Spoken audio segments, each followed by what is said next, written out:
નમસ્કાર દર્શક મિત્રો, હું છું આશ્લેષા પટેલ અને આપ જોઈ રહ્યા છો અર્થ પડકાર ન્યૂઝ. હિંમતનગરમાં ટાવર ચોક બગીચાની બાજુમાં સખી મંડળો દ્વારા રાખી મેલાનું સ્ટોલ.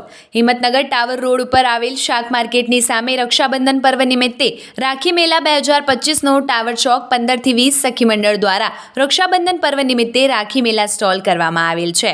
એમાં અલગ અલગ સખી મંડળો દ્વારા રાખી મેલા અલગ અલગ વેરાયટીઓની રાખડી લાવીને વેચાણ કરવામાં આવે છે. એમાં આજુબાજુના રહીશો તેમજ ગામડામાંથી આવતા બહેનો માતાઓ પોતાના ભાઈઓ માટે આ રાખી મેલામાંથી રાખડીઓનું ખરીદી કરતા હોય છે. આમ રાખી મેલાનું સુંદર આયોજન કરવામાં આવેલ છે. આવા જ અવનવા સમાચારો માટે જોતા રહો અર્થ પડકાર ન્યૂઝ. રિપોર્ટર સતીશ સોની, હિંમતનગર. જોતા રહો અર્થ પડકાર ન્યૂઝ અને અમારી ચેનલને લાઇક, શેર અને સબસ્ક્રાઇબ કરવાનું ભૂલશો નહીં.